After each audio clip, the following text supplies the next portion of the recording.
Romanos capítulo 8 ainda.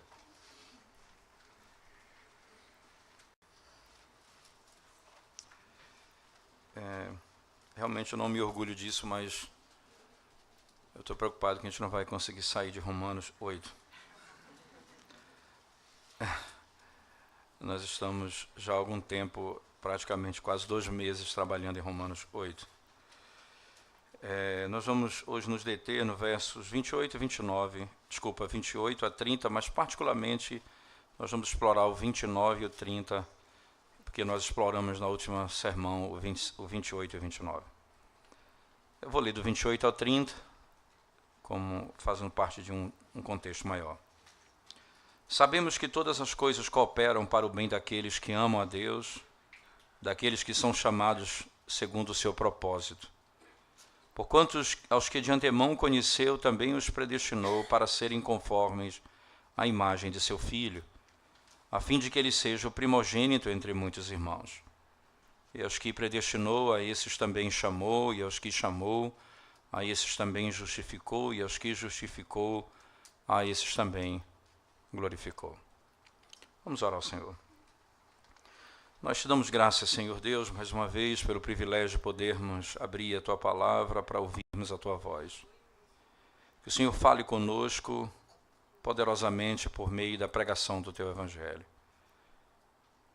Que o Teu Espírito possa desvendar os nossos olhos e possamos contemplar as maravilhas do Teu Evangelho essa noite. E assim, Senhor, seremos salvos, confortados, animados no Senhor. Em nome de Jesus nós oramos. Amém. Nós podemos e devemos fazer planos na vida, porque é próprio do homem até mesmo imitar o seu Criador. Sempre quando nós lidamos com conclusão de curso, a gente diz isso, que o Senhor nos permitiu por algum tempo provar um pouco da sua própria natureza, não é? Começar e terminar, planejar e executar. Porque essa é uma marca de Deus. Deus é aquele que planeja e realiza, é o que pensa e faz. É o que é próprio do seu ser. Quanto a nós temos planos, nós podemos fazer planos e até traçar uma meta, rota para chegar em determinado lugar, mas nós não temos a garantia que nós chegaremos lá. A tal ponto que a Escritura chega a dizer que ao homem cabe fazer planos, mas a resposta certa vem dos lábios do Senhor. Então, até cabe a nós planejar, até cabe a nós pensar, mas a realização disso é de Deus. E nós somos até exortados por Tiago, por exemplo, quando ele diz acerca da arrogância do coração do homem, quando pensa o seguinte: amanhã eu levantarei, amanhã eu vou a tal cidade, trabalharei e farei tal negócio e terei lucro de tanto determinado valor. Aí Tiago diz, ora, isso é arrogância, diga no seu coração, se o Senhor quiser, se o Senhor permitir, eu farei isso e aquilo e voltarei. Nós não temos como assegurar que vamos chegar em determinado lugar. Um dia desses, 1 ano e meio atrás, se não estou equivocado, em julho do ano... não posso precisar, mas exatamente 1 ano e meio atrás, foi no meio do ano de 2017.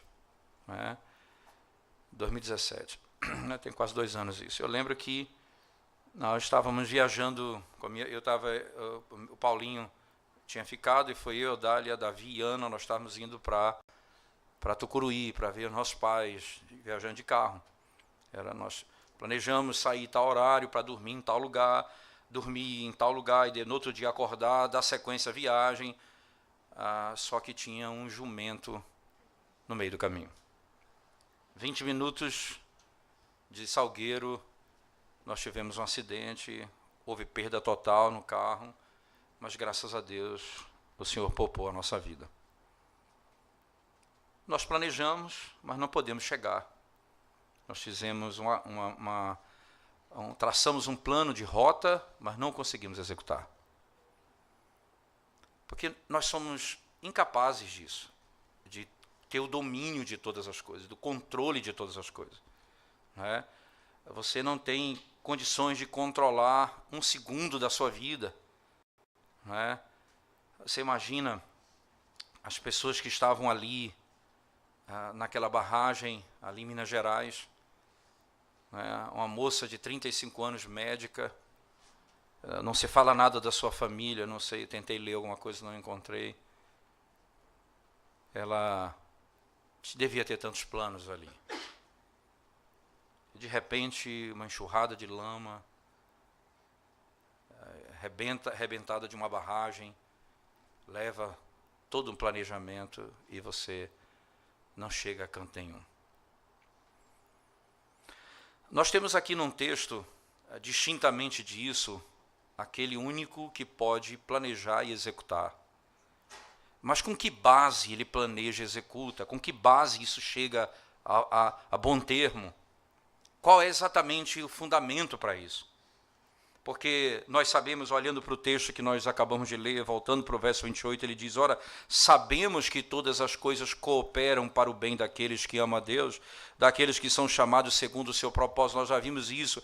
Deus nos chama segundo um propósito. Então, há um propósito eterno da parte de Deus para o seu povo. E esse propósito é para quem? Para aqueles que amam o seu nome. Então, não é para todo mundo. É um propósito para aqueles que amam o seu nome. Esse propósito vai ser realizado. E qual é a realização desse propósito? Lembre-se disso. Não é necessariamente cumprir uma rota determinada, planejar uma viagem e chegar. É ser transformado à imagem de Cristo.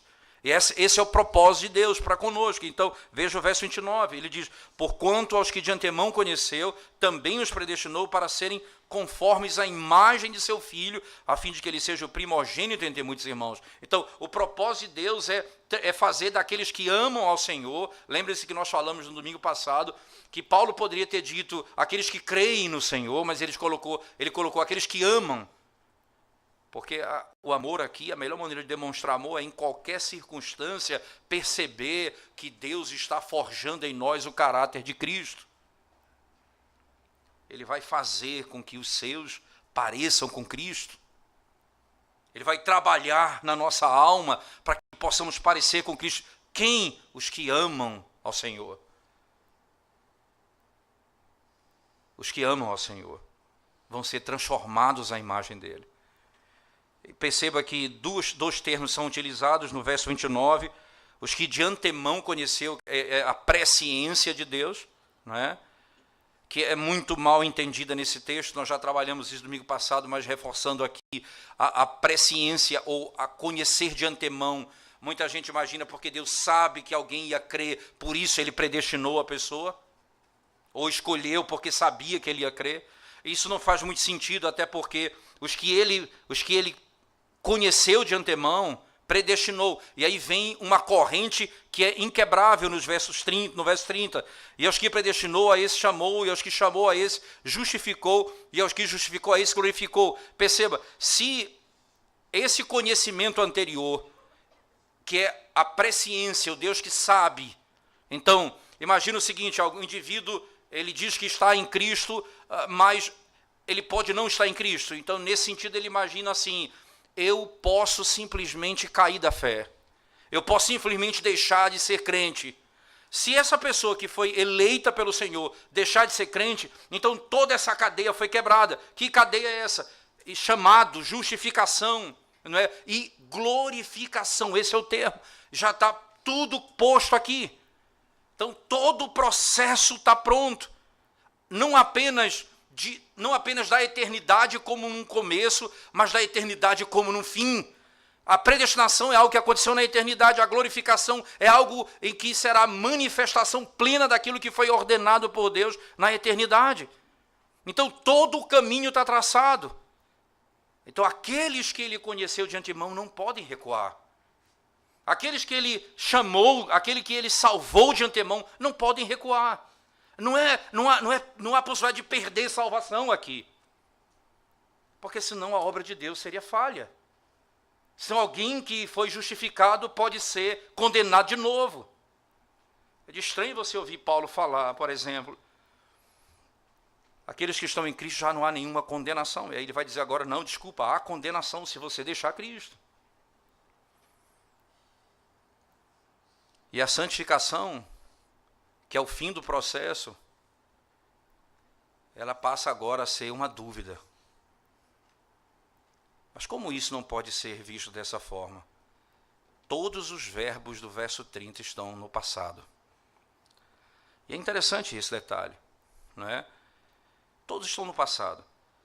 E faz sentido predestinação no passado, faz sentido chamado no passado, justificado no passado até, vamos pensar assim.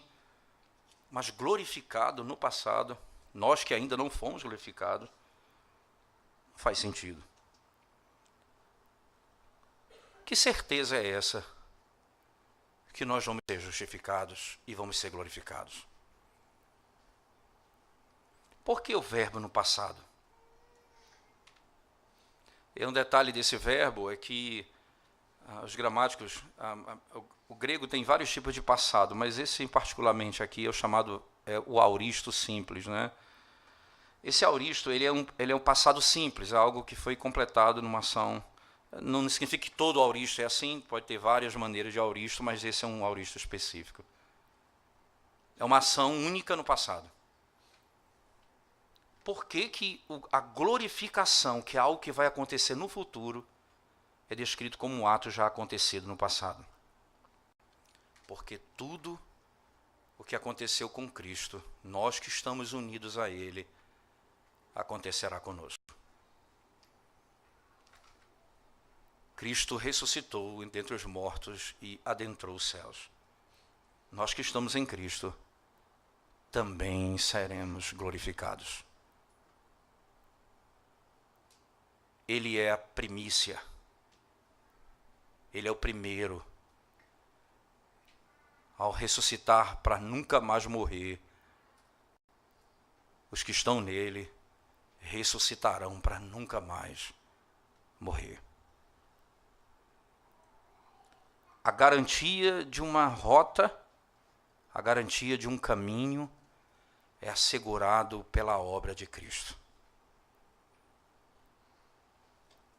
E aqui essa é a diferença. Eu posso traçar uma rota e não concluí-la. Mas o que o Senhor traça para o seu povo é fundamentado naquilo que Cristo fez tão somente. E a certeza daquilo que Ele fez nos garante que aquilo que Ele fez é nosso, quando cremos no Evangelho do Senhor.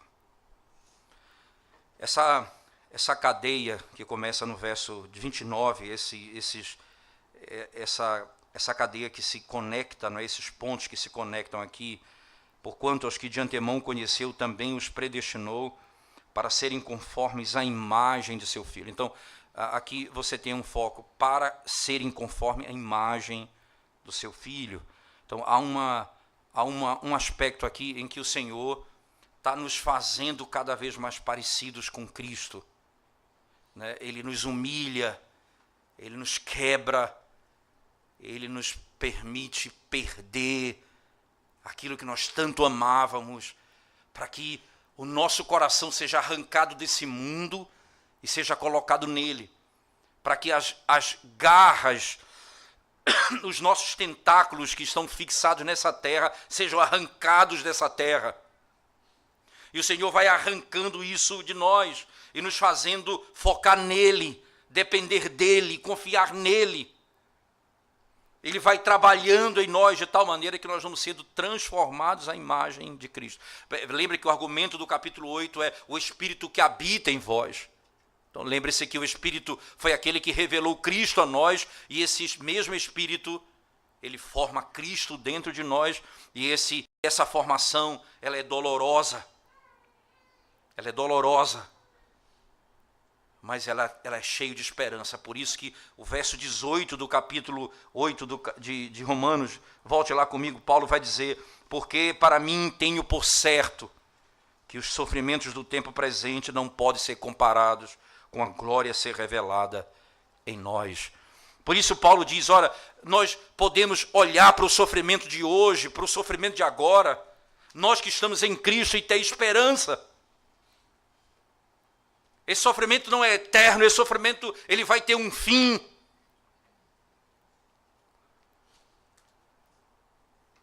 não se compara com a glória.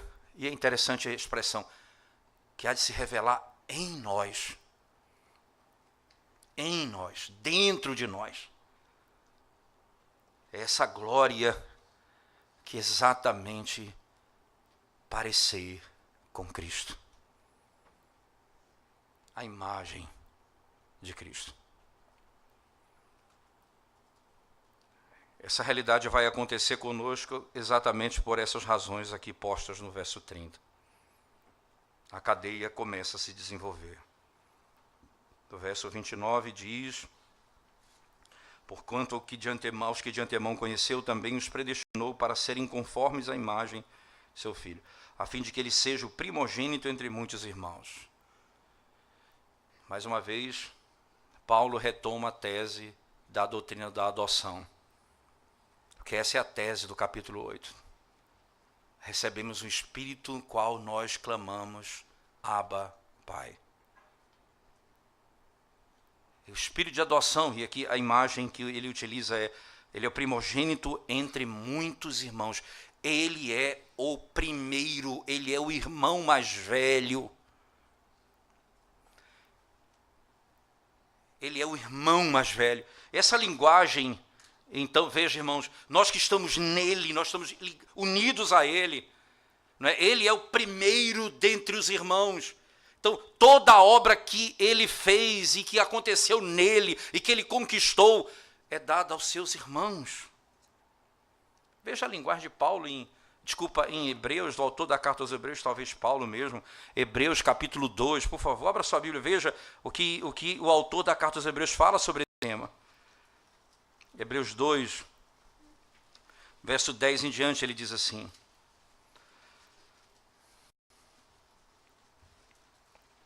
porque convinha que aquele por cuja causa e por quem todas as coisas existem, aqui é Cristo, certo? Conduzindo muitos filhos à glória. E aqui é interessante, para onde ele está conduzindo os filhos? Para a glória. Aperfeiçoar-se por meio de sofrimentos o autor da salvação deles. Ora, irmãos, Cristo, que é o autor da nossa salvação, o nosso irmão mais velho, foi aperfeiçoado no sofrimento. E aí veja o verso 11. Pois tanto o que santifica como os que são santificados, todos vêm de um só. Por isso é que ele não se envergonha de lhe chamar irmãos, dizendo: a meus irmãos declarei o teu nome, cantar-te-ei louvores no meio da congregação. Eu não tenho vergonha de chamá-los irmãos.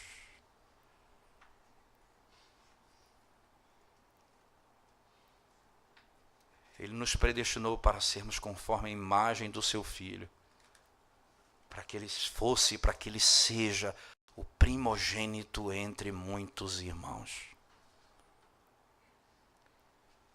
Ele é o primeiro. Ele é o primeiro dos irmãos.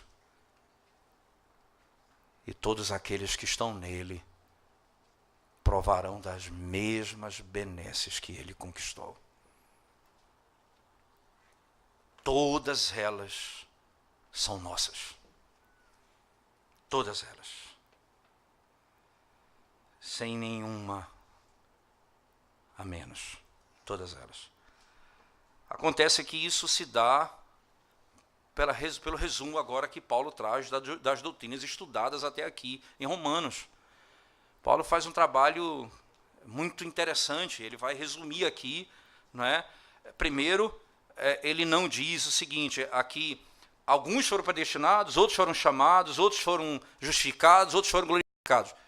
Os mesmos que foram conhecidos de antemão, são os mesmos que foram predestinados, são os mesmos que foram chamados, são os mesmos que foram justificados e são os mesmos glorificados.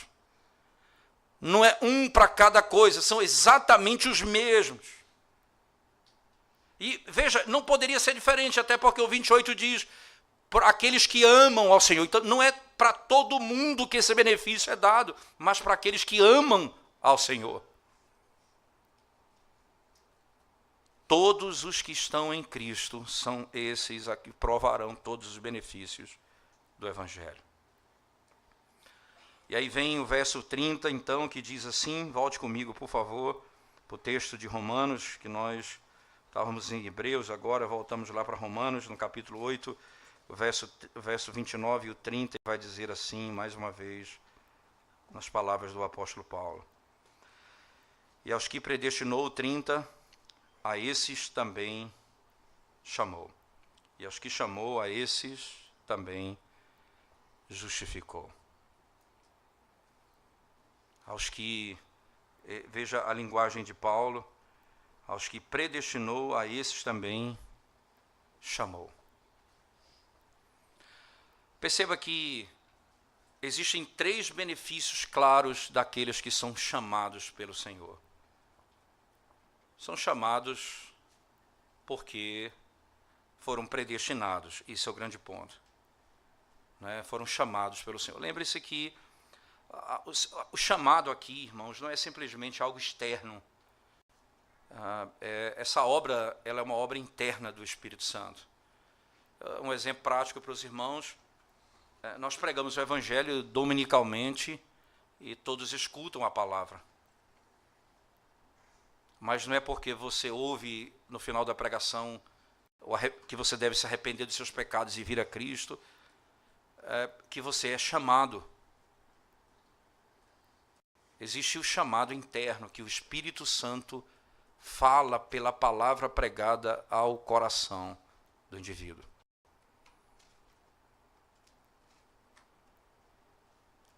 Quando Lázaro estava morto há 4 dias, o Senhor Jesus chega, depois de tirarem a pedra, e diz, Lázaro, sai para fora. Esse chamado é poderoso. O morto escuta a voz do Senhor. É como os ossos secos. Em Ezequiel 37, quando o Espírito fala ao profeta Ezequiel, dizendo, profeta Ezequiel, filho do homem, profetiza a esses ossos e diz, ossos secos, ouvi a palavra do Senhor. Veja, os ossos secos, escutem a palavra do Senhor. Então você vai lembrar, então, desde o início da carta aos Romanos, que Paulo está falando que o homem está morto no seu pecado, ele não é justificado por obras da lei, seja o gentil, seja o judeu, ele não pode ser salvo à parte de Cristo. Ele está condenado no seu próprio pecado, é incapaz de ouvir a voz de Deus. Paulo chega a dizer, a criação declara a glória de Deus, eles não escutam. Os judeus têm a lei nas mãos e não entendem.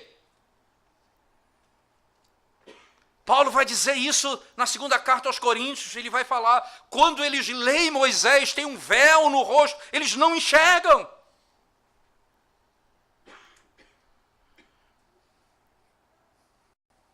Eles são como mortos. Então o Senhor vai e diz, aqueles que foram chamados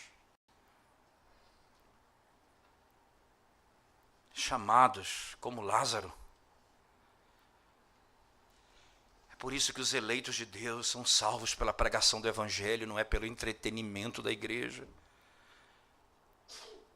É por isso que os eleitos são chamados pelo poder do Evangelho.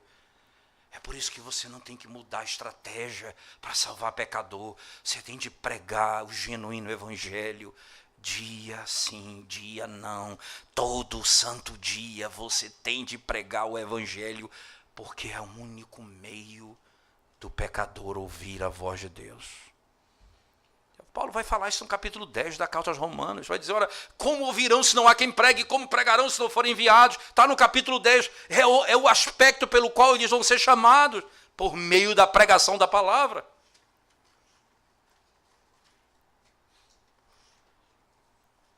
Esse chamado do Senhor, irmãos, ele é poderoso. Na primeira carta de Paulo aos Tessalonicenses, eu queria que você, por favor, fosse comigo lá nesse texto, capítulo 1.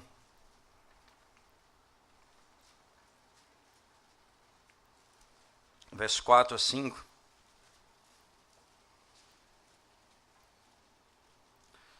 Reconhecendo, irmãos, amados de Deus, a vossa eleição, porque o nosso evangelho não chegou até vós tão somente em palavra, mas sobretudo em poder, no Espírito Santo e em plena convicção, assim como sabeis ter sido o nosso procedimento entre vós e por amor de vós. Veja as palavras de Paulo.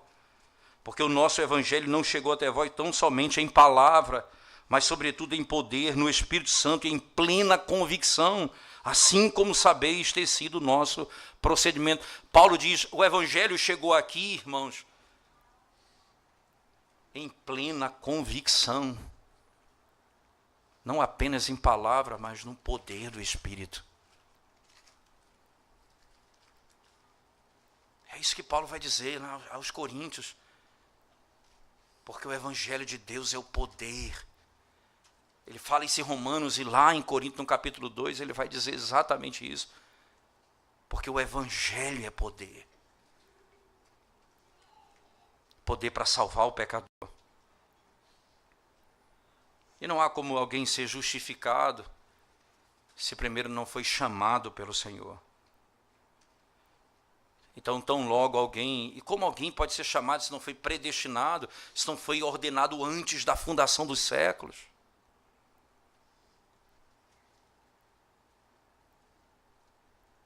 Talvez a história seja assim. Existe um folheto que diz, onde você vai passar a eternidade?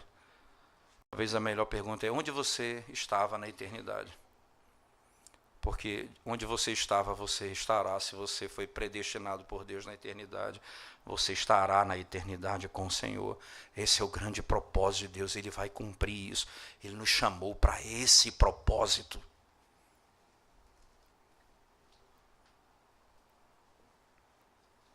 Aqueles que foram chamados, esses vêm a Cristo.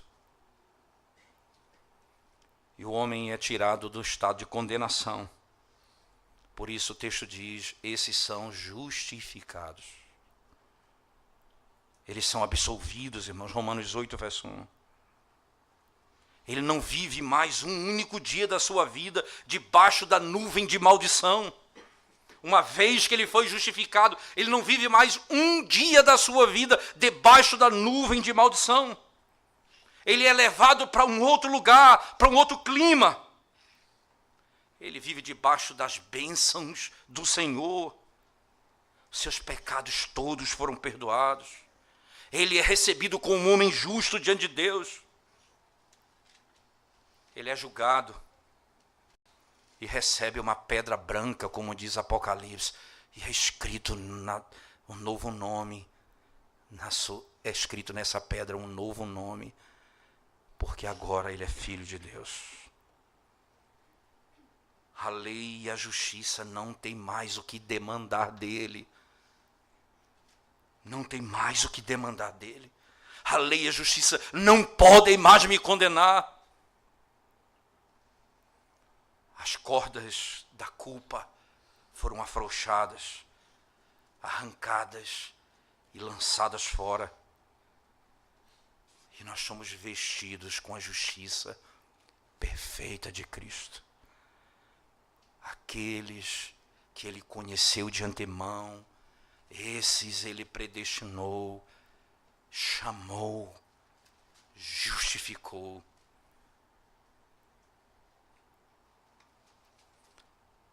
Não há mais condenação para eles.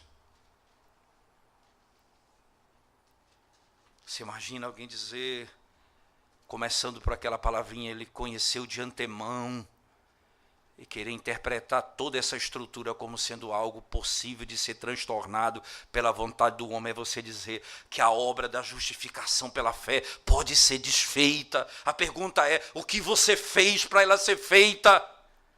Justiça veio de Cristo, fé é dom de Deus. Arrependimento, Ele te concedeu. O que você fez para recebê-la? Como você pode transtorná-la? Como você pode subvertê-la? Não há como fazer. Nós somos adotados aqui como filhos de Deus. Palavras de Paulo, nós somos filhos de Deus e o nosso irmão mais velho, é por ele que nós somos adotados. Nós não recebemos apenas uma pedra branca, nós recebemos um novo nome.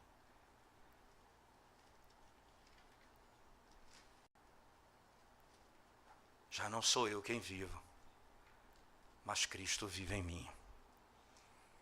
Eu recebi um novo nome. Que nome é esse, irmãos? Um nome de filhos e filhas de Deus. Arrancados da família de Satanás e feito membros da casa da fé, da família da fé. Não servos, simplesmente, filhos. O momento que nós respondemos o chamado, um novo sangue corre nas nossas veias. É o sangue real dos céus. Somos filhos do Deus Altíssimo. Um novo sangue corre na nossa veia. O Pai de Cristo é o nosso Pai. Ele é o nosso irmão mais velho. O Espírito do seu Filho habita em nós. E ele nos ensina a clamar, Abba, Pai. Nos ensina a chamar Deus de Pai. Nós somos da mesma família. Nós somos da mesma casa. Todos somos irmãos. Todos estamos unidos. Todos nós. Nós somos uma única família. Há um só povo. Aqueles que foram predestinados, foram chamados, foram justificados. Foram santificados. É interessante porque alguém certa vez perguntou, eu não entendo por que nessa lista ou nessa ordem dada pelo apóstolo Paulo, ele não colocou santificação, porque lá na primeira carta de Paulo aos Coríntios, no capítulo 1, verso 29 a 30, Paulo diz, Cristo se tornou da parte de Deus para nós justiça, santificação, redenção e sabedoria.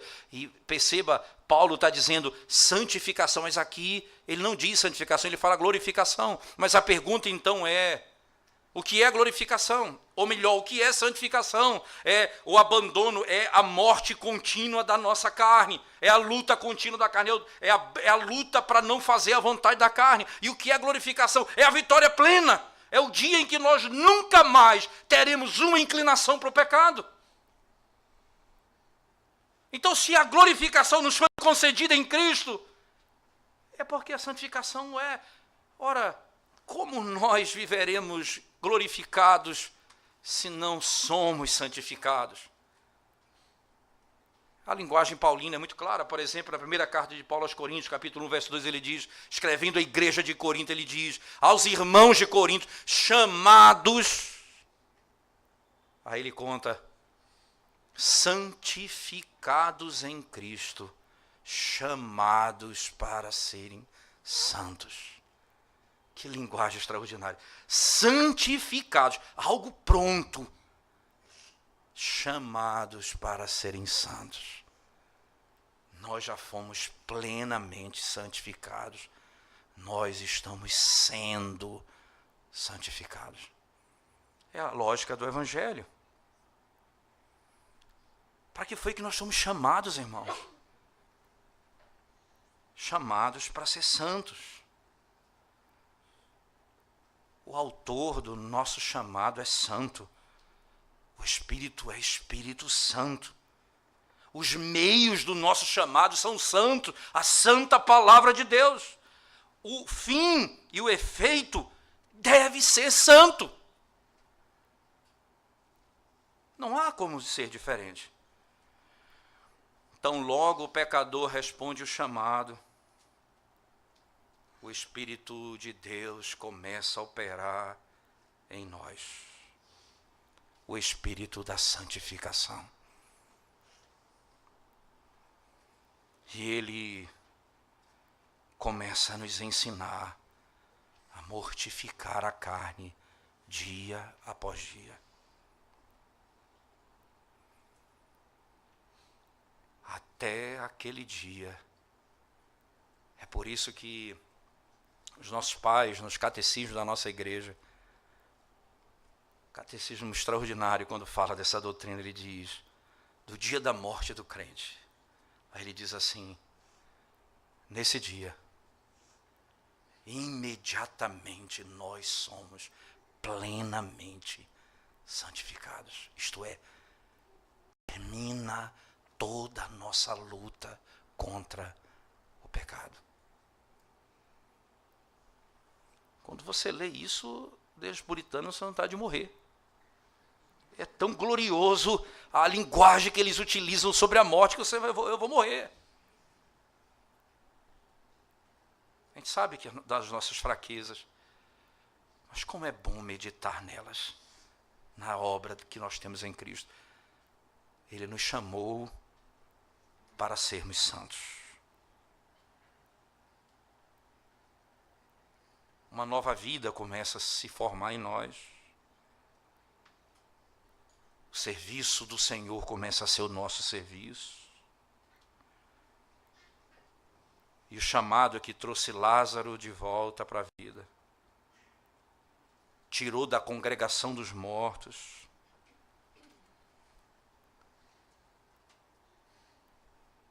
De maneira bem interessante. Quando ele sai, Lázaro ele não era o primogênito dos mortos, lembre-se disso. Até mesmo no Antigo Testamento já houve ressurreição de mortos. E a linguagem lá em João é muito interessante, no capítulo 11. Ele sai com as ataduras da morte. Porque ele ainda carregava as marcas da morte nele, mesmo estando vivo. Distintamente de Cristo, é bem interessante isso. Quando João descreve a ressurreição de Cristo de lá, então as ataduras ficaram para trás. E João, o mesmo João no capítulo 11, escrevendo Lázaro saindo da morte, vai distinguir Cristo saindo da morte. Lázaro sai da morte com as ataduras da morte, enquanto Cristo sai da morte sem as ataduras da morte. Ele é o primeiro. E exatamente é essa ressurreição que nos dá a capacidade de vencer a morte. Mesmo ainda a morte habitando em nós, na nossa natureza caída. Não apenas a justificação pela fé, não apenas o chamado que quando nós ouvimos somos manifestadamente justificados, adotados na família do Senhor. Nós somos reconciliados com Deus. Lá em Romanos, no capítulo 5, verso 1 diz, sendo justificados pela fé, nós temos paz com Deus. Nós temos paz com Deus. Quando o pecador, irmãos, é chamado, o inimigo real é arrancado. O inimigo legal é removido pela justificação. E o texto diz, justificados, pois, mediante a fé temos paz com Deus. O inimigo legal é arrancado, já não há mais condenação. Nós temos paz com Deus. Deus e o pecador se tornam amigos. E há um pacto de paz entre eles. Agora, eles têm amigos comuns e inimigos comuns.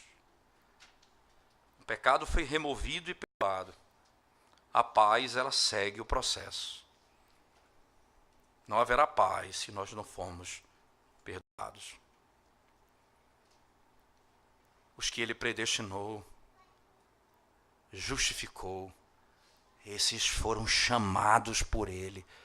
Se nós somos justificados, houve reconciliação. Nós somos adotados na família de Deus.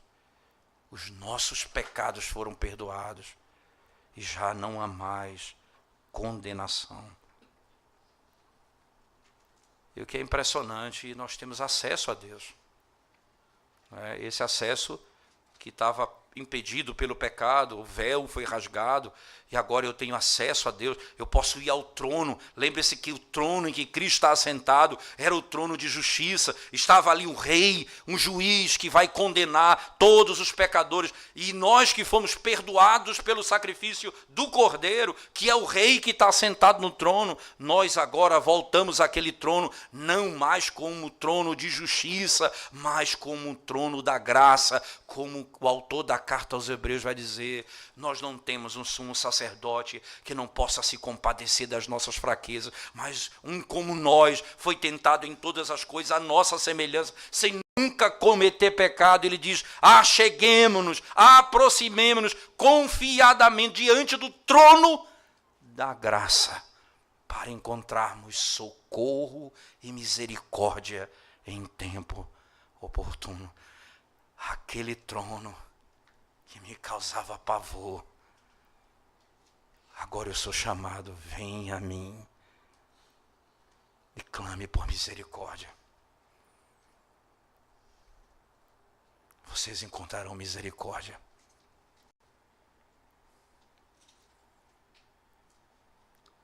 Que segurança nós temos? Aqueles que foram predestinados, foram justificados, chamados, irmãos. E também glorificado. Porque antes disso, como tendo acesso ao Pai, nós somos libertos da escravidão do pecado e de Satanás. E nós temos a certeza que nós participaremos da vida futura. As vantagens de ouvir a vocação de Deus. O Deus que nos escolheu antes da fundação do mundo, não é só para essa terra, não é só para esse mundo, mas para o mundo vindouro. É grande o benefício aqui, irmãos, mas não para aqui.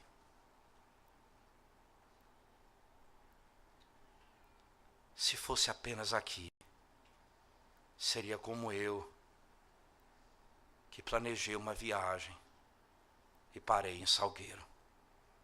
Eu não cheguei no paraíso, que é minha maravilhosa Tucuruí, a minha cidade amada, onde eu nasci, onde os meus pais moram, onde eu tenho lembranças extraordinárias da minha infância. Eu teria parado. Mas não é só aqui.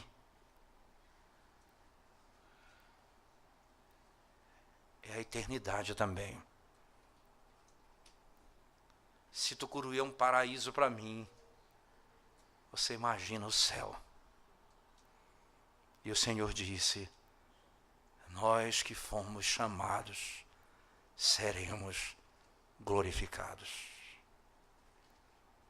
Todos nós que estamos em Cristo.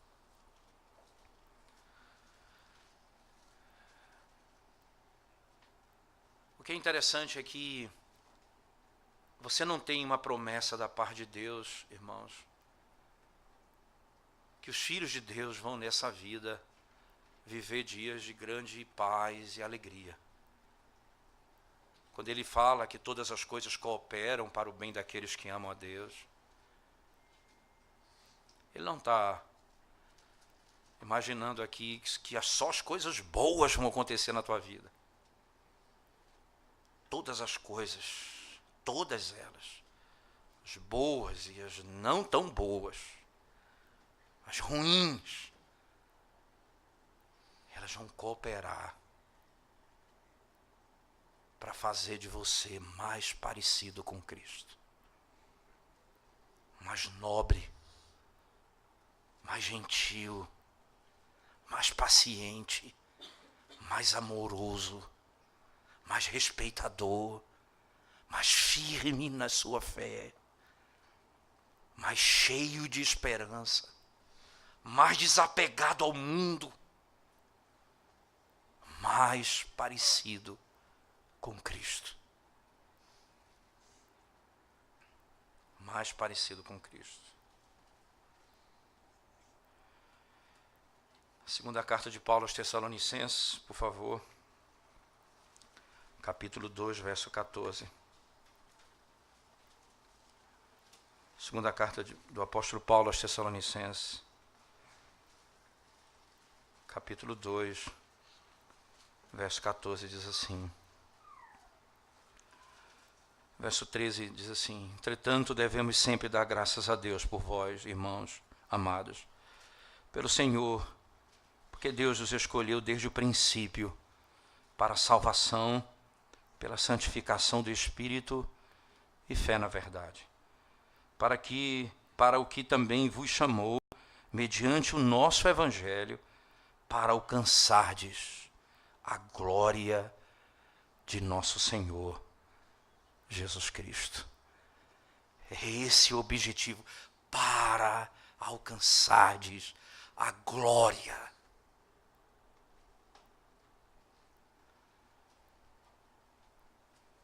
Tá ruim, tá difícil suportar. Deus está forjando em você Cristo. O que te aguarda é a glória, irmão. O Senhor está dizendo exatamente, é para esse fim. É para esse fim. Deixa eu fazer algumas aplicações em cima disso, por favor, os irmãos, nessa noite. Não há notícia melhor no mundo do que essa. Não há nenhuma notícia no mundo melhor do que essa.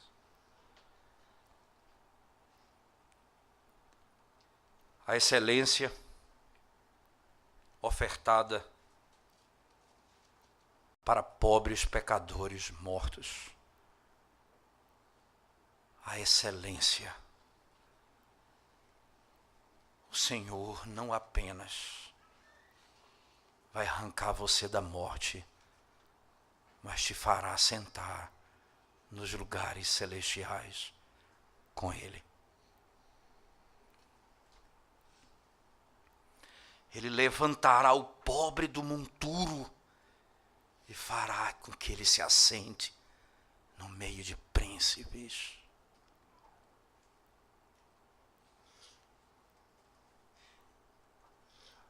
A glória que nos está proposta.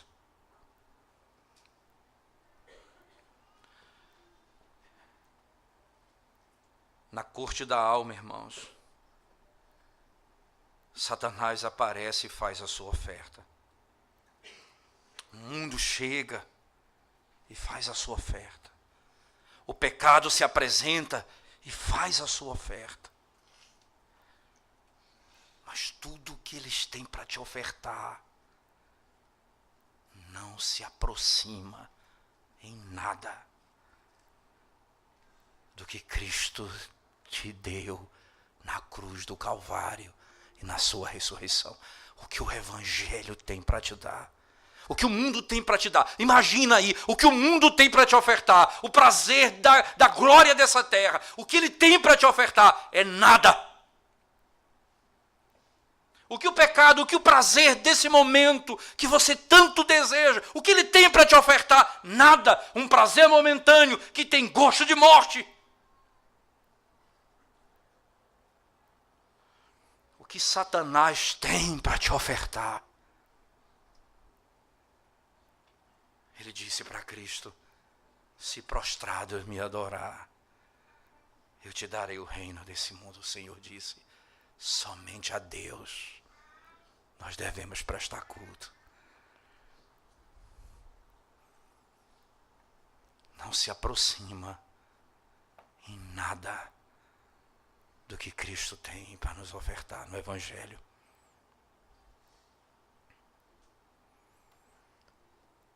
Quando você entender isso, você vai fazer como aquele jovem, ou aquele homem, que tinha muitas posses.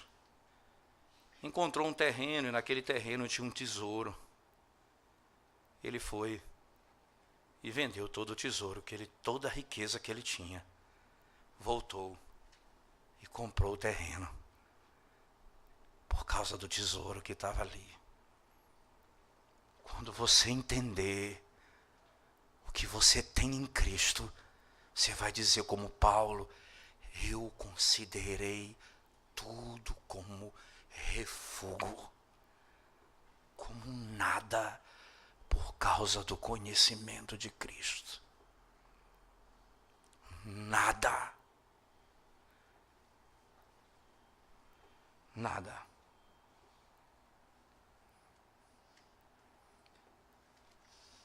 Deus, irmãos,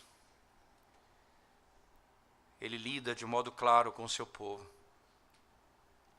Tão liberalmente, tão gentilmente. Ele lida com o seu povo que responde ao seu chamado. Ele não coloca uma colher vazia na boca do povo. Eu creio em ver uma colher vazia. Ele nos enche da sua graça. Ele diz: olha, que pai que o filho pede um pão e lhe dá uma serpente. Caso Deus não te dará o Espírito se você pedir, Ele não nos dará uma colher vazia. Ele encherá a nossa boca. Ele satisfará as nossas necessidades.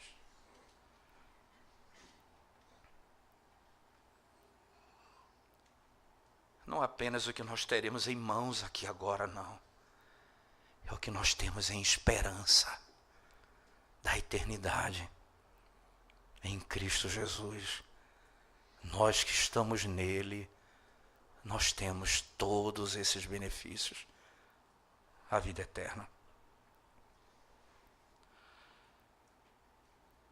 Qualquer coisa, irmão, que você perca, qualquer coisa que você tenha prejuízo,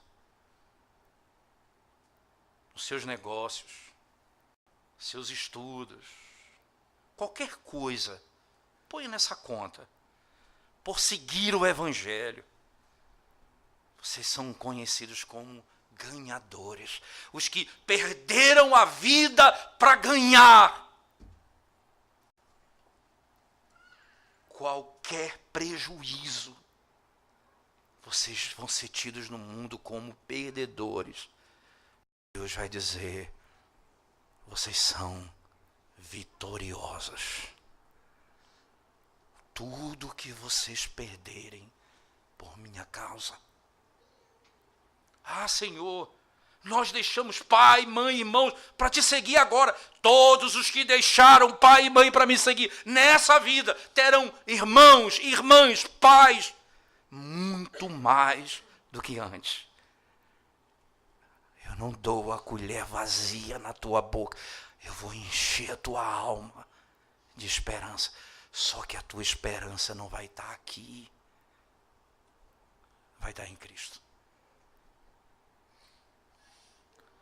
Então eu passo a exortar, irmãos, aqueles que não conhecem a Cristo. Pecadores que ainda não foram convertidos. Eu convoco você.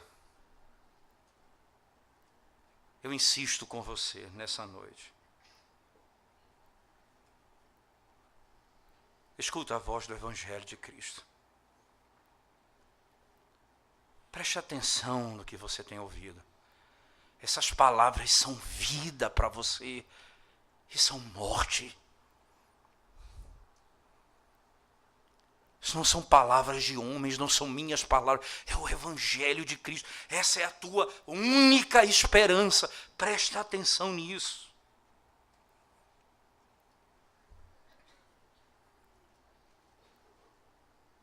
É porque se você não vem a Cristo ainda, o teu coração continua posto na esperança que esse mundo, que o diabo e que o pecado tem para você nessa terra. Significa que você não é justificado. E por você não ser justificado, não há como você se livrar da condenação daquele santo dia, do juízo. O Senhor vai exercer juízo contra você. Como Paulo fala aos Gálatas, maldito todo aquele que não anda em tudo que está escrito no livro da lei. Maldito todo aquele. Ora, você vai ser julgado exatamente assim. Se você não está em Cristo, você vai ser julgado por cada um dos seus pecados, cada quebra da lei, e você vai ser tratado como um maldito diante do Senhor. É hora de você se arrepender dos seus pecados. Você não é filho de Deus. Jesus Cristo disse lá em João, capítulo 8, verso 44, o vosso pai é o diabo. Vocês vivem para satisfazer os desejos dele.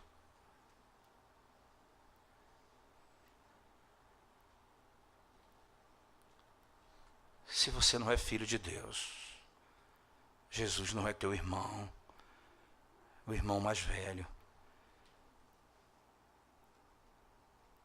A obra dele e a herança que ele conquistou não é sua. Você não tem direito sobre ela. Arrependa-se dos seus pecados hoje.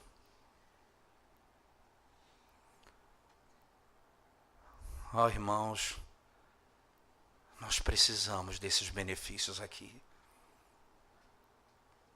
Nós não podemos viver sem eles. Nós podemos viver sem casa, sem família, sem bens, sem riqueza, sem trabalho, sem comida. Nós podemos viver sem nada disso. Mas nós não podemos viver sem essa verdade.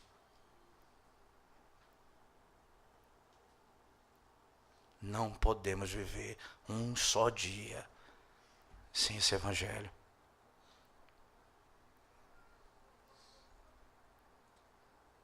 Você que está em Cristo, foi traçada a rota. Você está em Cristo. Você vai chegar. Porque Cristo é o teu capitão. Ele morreu. Ele ressuscitou.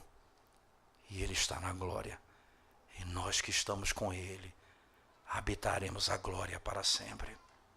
Porque esse é o propósito dEle. Conforta o teu coração na tribulação. Anima o teu coração na dor. Não se compara a glória que se revelará em nós com o sofrimento que nós temos aqui e agora. Vamos orar ao Senhor mais uma vez. Senhor nosso, nós clamamos ao Senhor as tuas infinitas misericórdias na pregação do teu Evangelho, para que os pecadores escutem a tua voz, Senhor, e sejam salvos essa noite, para a glória do teu nome, ó Deus. Derrama, ó Deus, a tua graça, e que os homens se arrependam e venham a ti clamando por misericórdia. Tu és rico, Senhor, em perdoar. Conforta a tua igreja que está em ti, Senhor, dando a verdadeira esperança no Senhor, sabendo que a jornada que começou vai terminar. Porque o nosso capitão nos guia e nos levará salvo até aquele grande e glorioso dia, onde provaremos todas as delícias da eternidade. No nome de Jesus nós oramos. Amém, Senhor Deus.